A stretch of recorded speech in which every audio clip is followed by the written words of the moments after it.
Wire Tunes Music. Yeah, let's move on to our talking points. Yeah, South Africa.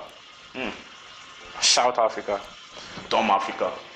Xenophobia Republic. For South Africa is not the rainbow nation. It's not the rainbow nation. Desmond Tutu made a mistake giving them that name as the rainbow nation. I'm sure wherever he is now. Do they have all the colors of the rainbow on their flag? They have I like really six do not colors. know why you give them the rainbow nation. Maybe because of the mixture of race in there or this thing. I think it's more of the mixture of on race. their flag too. Maybe Yeah. that's what it represents. So wherever he is now, I'm very sure he will be surprised and he would even die again because of what is happening. South Africa. Yeah, he will die twice. And it's a shame. It's a shame on the legacy of people like Madiba that has fought so much for South Africa. I remember I was reading someone's Instagram comment yesterday, and he said, I'll put that up on the screen so you can see it. He said, I remember when he was in school, they were donating money in primary school to fight against the apartheid system in South Africa. And his parents couldn't afford the payment, and he reached school and they sent him back home. And he must bring the money. 2% of the workers' People, Nigerians were donating money to help South Africa, and this is how we get payback. I mean, it doesn't make sense. And which makes me go back to my crazy idea that Nigeria should actually start this hegemony in Africa. I'm not talking about subtle hegemony or something. I'm talking about hard power. Nigeria needs to really. Wait. I'm not from England, so.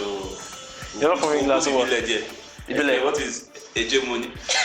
Dominance. Dominance. Okay. Yeah, just like what China is doing in Asia now. It sounded like a Yoruba word. Hegemony. Hegemony is blood money. So I really think as the biggest population in Africa and arguably one of the biggest economy in Africa, we should move towards, if not Western Africa, the entire Africa. We should capture them. Not capture them. And I'm not talking about like the subtle way, the benign way of soft power. I'm not talking about soft power. I'm talking about hard power because that's what US is doing. That's what Chinese is doing. We need to really show people, because the global system now, the entire international system is a forest, is a jungle. But even in the jungle, there's no hierarchy. I mean, there's no anarchy. And Africa now seems to me like an anarchy. Nobody controlling us. Everybody is just playing whatever way they can, doing everything. See, it's not even easy for us to even go to different African countries. Everybody's making their own rules. No unity. No Central African government that is controlling everything. There's West African owned, the ECOWAS. There's AU. What are we doing? We don't even know. So Nigeria, since we're the biggest economy, arguably, and we're the biggest population, strongest military, we should move towards Africa hegemony, showing Africans that although we may not be good economically, but we have the military, we have the soldiers to do everything. And I think that's the only way that every other African countries will respect Nigeria. If not, there's nothing. I mean, US is doing it. Why can't we do it? Well, in Africa, we have the potential to become this hard power. I'm not talking about soft power, hard power. I think it's just useless government. I think we used to do it under Obasanjo. I'm thinking about all this now. You look at it, like since we started democracy, I think Obasanjo has had the best. Even though there's always maybe corruption or whatever, but under Obasanjo's maybe reign or something, he was not that started EFCC to maybe attack anybody that is maybe against him. Yeah. But he was also like fighting some kind of, I don't know. It was better under him. Like under Obasanjo, he helped maybe Liberia, Sierra Leone, I think maybe even Gambia or some other West Africa. He was in charge. You get, and a lot of foreign. When he was helping them, was he giving them conditions? What kind of conditions? Like, okay, I'm going to help you if you would make free travel or free import of Nigerian goods to your country. But we're under ECOWAS already now. Okay. We're under ECOWAS. It's just like maybe like the EU now. You have Germany. No matter what, Germany will still always try to help. In this case, so it's like the bigger country to the others. Just like when him too, maybe we hear that they have debt or something. They talk to Western people, and he was doing that. But Under Obasanjo, ECOWAS is not like a trade agreement with. I don't think there's any trade agreement or any significant trade agreement similar to that of the European Union trade agreement. Yeah. So what I'm trying to say is, if I'm going to help you fight so government, if I'm going to help you do such things, if I'm going to help you for disaster relief, you are going to cut at least 5% or 2% tariffs on my country's products. Under like international stuff, it's going to be like bullying. It's not bullying. It's going to be like bullying. No, that's what you call mutual interest. If the US, even you are saying like US and all these people, they don't really do that. Do you think they don't do it? They don't like to smaller countries. They might be doing it like, but they don't maybe announce it. They do it, and they don't announce it. Do we need to announce it also? But and they will put the bigger, when they have agreements with the bigger countries. Yeah. The thing is, all these others, no matter what, a bigger country and maybe any deal US have with other smaller countries, what US does is, most of all these other smaller countries that they are maybe trying to help, they just go and put their military base there. You get? That's their own. That's what they are gaining. That's what you know that they do. You don't know every other thing that they do. That's what they are gaining. What does some of these other small countries want to offer them? What the US just want is they want to have military base almost everywhere. And what's the end result of having military base everywhere? The end result of having military base everywhere is for easy. How will I say? Easy movement around the world. No. Let's say there's a need. Easy movement around the world. You think yes. So? Yes. It's not about easy movement. It's about showing you. It's about showing dominance. That alpha behavior. Although their own alpha is aggressive alpha. Yeah, you don't understand what I'm saying. Like, it's easy movement around the world when there's like a problem. Like if they have problem with a certain country, you get. It's not that they will start loading troops straight from. Let's say they want to fight Argentina now. Yeah. It's not like they will now start loading all their troops from America first. They will just call up maybe troops from Brazil or neighboring countries to go there. Just like Iran and Russia. So you are trying to say that the US is not rich enough to order military from. It's not about down to. No, it's not about. Okay, now can you relate that to your Rolls Royce? No. It's not about being rich. It's about being smart and quick to attack. Fast. That's just war. Okay. It's about being fast. Let's keep it in Africa.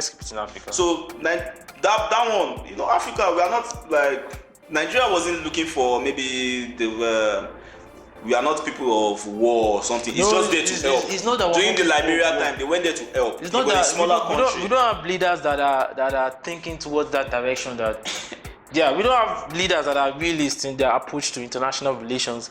But okay, look at it now. What does Nigeria want to gain from their trade? Then when we are to which country? Maybe like Liberia, Sierra Leone. Our biggest trade partner is Benin Republic. No, I'm talking. Nigerians are everywhere. Nigerians have been traveling everywhere since. You are talking about Nigerians, not to the Nigerian government. The Nigerian government biggest trade that they are doing. It does not mean now. It does not mean what they should have done. If I'm helping you, I might sound crazy, but if I'm it's South Africa that is making me. I should get something in return. You should make social things free for my citizens. Tariffs on Nigerian citizens. Cut down the cost, and I'll help you. That's not help, then. No, that's help. That's how it works. So that's how we are living in the jungle. I don't think it's survival of the fittest. I don't think like the international community maybe like works like that because they believe that if you're a smaller country, they are there to help, not to. Okay. Unless those that want to come and have I told you this thing before? Do we have a dog in that fight? Do we have a dog in that fight? That's what USA will tell you. Okay. Actually, if something is happening in another country now, do we have a dog in that fight? If there's nothing to gain, they won't come down. So why should we, based on say, okay, brotherhood, we are brothers, fine, we are brothers, but we don't speak the same language, and we know that language is a very big difference in something. Because of language, people have killed themselves. Yeah, apart from women is the first reason they kill themselves. Okay, yeah, like King David. So that's what just do you think about their police chief also came out and was I saw the video. He's a bigot. So is actually the thing is, at first you think maybe it's just a lower group of people that are thinking about this, but actually a lot of them feel like this. It's not that. The question arises, and we must investigate also what is the law of South Africa says. How can a city in South Africa be 80% foreign nationals? That is dangerous.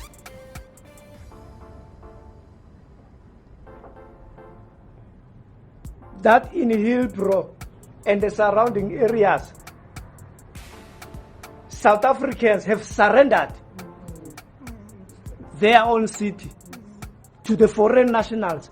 The nation should discuss that particular question. You won't find South Africans in other countries dominating a city into 80%. Because if we do not debate that, that necessarily means the whole South Africa could be 80% dominated by foreign nationals. And the future president of South Africa could be a foreign national. We are surrendering our land. And it is not xenophobia. To talk truth, we fought for this land. From a white minority, we cannot surrender it to the foreign nationals. That is a matter of principles. We fought for this country, not only for us, for the generations of South Africans. The arms that are being used here in Hillbrow are arms of war, which are unlicensed. The hijacking of buildings here in Hillbrow is a sign of taking over power. The question of dominance of foreign nationals in illegal trading and also businesses that are here in Hillbrow is an economic sabotage that is taking place against our people that were supposed to be those that are running those particular businesses. We are facing here service delivery protests. Maybe it's just like, maybe in Nigeria you say, oh, these people are just some people that are terrorists. Yeah. A lot of them feel this way. On Twitter, I see things, even their celebrity, aka before even this started, like when Nigeria played South Africa. And even what started all this, like two different people were fighting that didn't even concern Nigerians or concern maybe foreigners. I heard maybe a taxi guy maybe later died. Yeah, someone killed a Tanzania guy or one Eastern African guy killed a South African taxi driver. And they started the whole thing again. Okay. Which doesn't make sense. So it really doesn't make sense. Yesterday I could not sleep. I was fucking worried. But my whole point now is, what is the African Union doing about this? You know that all the countries in Africa are under African Union. Are they not supposed to be cancelled? Are they not supposed to everybody to cut ties from South Africa? Mm-hmm. Because at first they might be saying this xenophobia stuff is some internal conflict. But if there's a police chief on record, on video, saying that they like what is happening, that are South Africans in other countries dominating their place, that they fought for their land. Okay, I'll answer you. What do you think African Union would do if people that are affected in South Africa by these killings and robbery and looting by bigot, stupid, fucking South African citizens, men, women, and children? Yeah. What do you think they would do if we that were affected, Nigerians are more affected in this? They've killed Nigerians they've killed over 160 or 200 Nigerians over the years now. Last year and this year, when did this whole thing started? If Nigerian president, Nigeria as a state is not saying anything, what do you think African Union will say? Who's affected most? Nigeria is affected most, and the president is not saying anything. Rather, he was in Japan, where he had the opportunity, when he had the opportunity to speak with South African president, but they were smiling. At least that's what the camera said. Now, although they have a meeting scheduled in October to meet. I don't know if it's because of this thing, but I know the invitation was from the South African president. But they were in Japan. Quickly get 5 minutes and talk about this thing. No, the guy was there smiling with the president like nothing was happening. Quickly get 5 minutes. And now quickly, and now you were quick.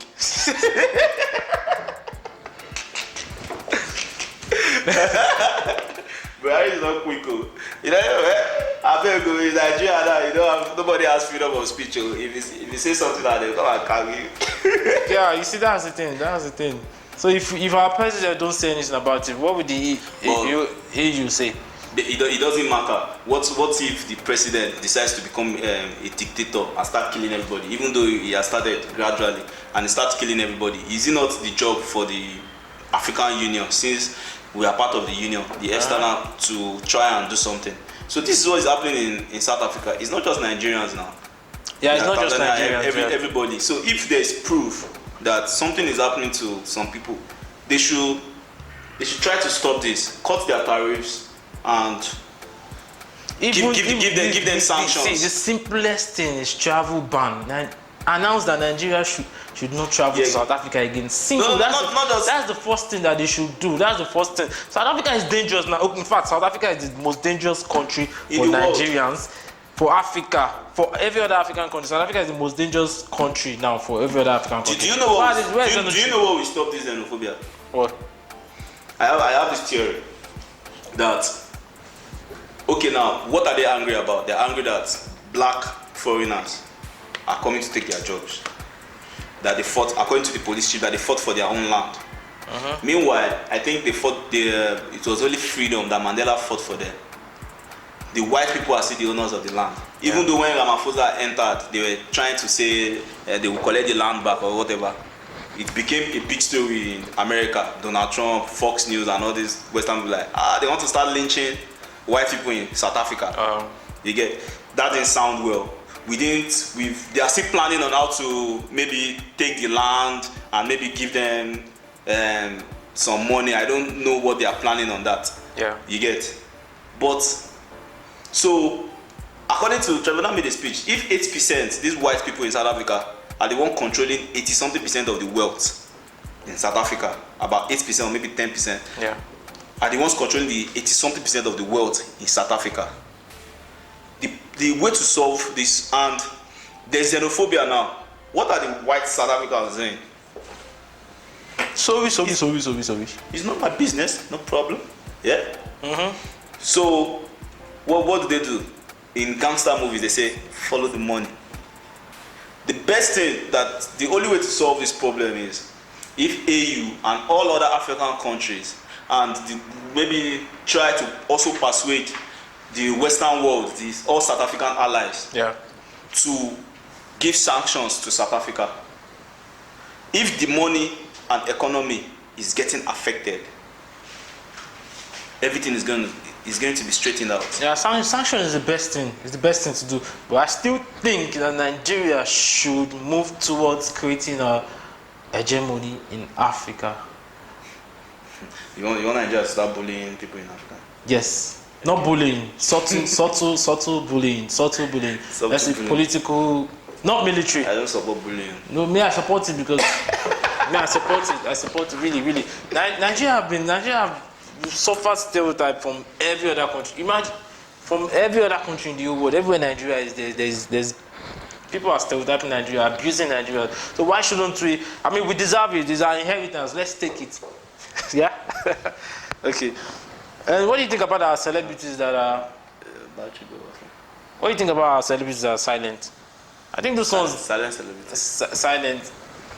About the South Africa issue. The thing is, one way or the other, I won't blame them because you won't blame them because they're getting deal from MTN or they're expecting to get deal from MTN. No, it's not about the MTN issue. It's about Buhari now. It's about the government. Everybody's scared to talk. You can't talk now, they will arrest you. There's no freedom of speech. True. See revolution. Okay, let's say that one. There's more this thing.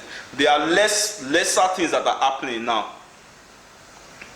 The police are jobless. The Techno did video or something happened. They will go and arrest him. Bobrisky now, because he yapped one police chief. Yeah. They went to scatter his party. If you talk anything about police or anything in Nigeria now, they can come and arrest you. So it's not really safe to talk. The only person that is talking, that's backing. That's false. He's a lawyer, his father is a lawyer. He has like sisters or many other lawyers in the family. And not just Kwekwe lawyer, big lawyers.